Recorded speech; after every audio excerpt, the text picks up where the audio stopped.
This course is brought to you by Appy Pie as part of our Academy series.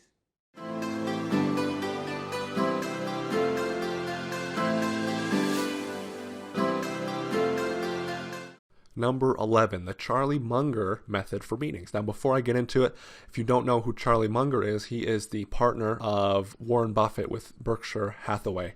And if you don't know who Warren Buffett is, he's a multi-billionaire who's earned a lot of money in his lifetime and also impacted the lives of many in his lifetime. But Charlie Munger is Warren Buffett's partner, and he had a very great way to handle meetings if you have to go to them.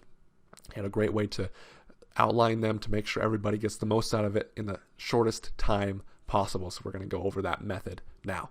Now, if you have to go to a meeting, these are the things you want to make sure are happening. You want to make sure that everyone is clear. What is the purpose of the meeting? What are we trying to get out of this? What is the outcome we're looking for? Everyone's clear as to why they're there. You might have gone to a meeting where somebody pipes up halfway through and they say, well, what are we trying to accomplish here? What are we trying to do here? And that's not necessary. Make sure everyone is clear from the get-go what the outcome is and why they're there, which ties in the next one here. Everyone is accounted. If somebody doesn't need to be there, they're not at the meeting. If somebody needs to be there, they're there. Making sure everybody is there at the meeting who needs to be there, so you are ready to start right when it's time to start. This also ties into the fact that they should be there on time. So if the meeting's from 9 a.m., they show up at 9 a.m. No excuses. 9 a.m. is the time set for the meeting. They're there. They're ready to go when that clock strikes that 9 o'clock, for example. Clear objective. I touched on this very briefly before, but everyone knows why they're there, what they're trying to accomplish, whether the meeting is to increase sales, to update everybody on an issue. Everybody knows what they're working for, working towards, so you know at the end of the meeting whether it was successful or not successful. Also have a specific time frame.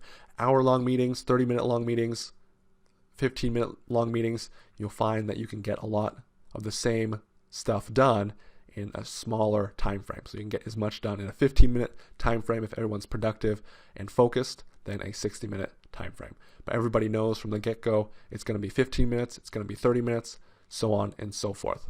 If it doesn't have a real time frame, then it could cause issues. People will waste time, and that's not what we want to focus on in our lives. That's not what we want to focus on in this course.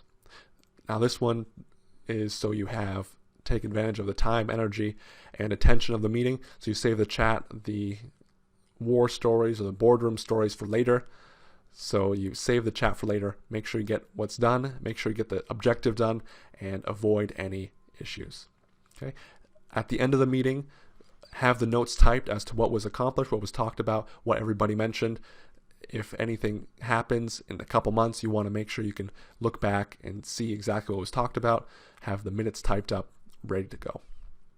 Now I'm going to go over a meeting template here. This is what you send out beforehand to make sure everyone's on the same page to accomplish all of these goals. So take a look at the meeting template in the downloadable materials section.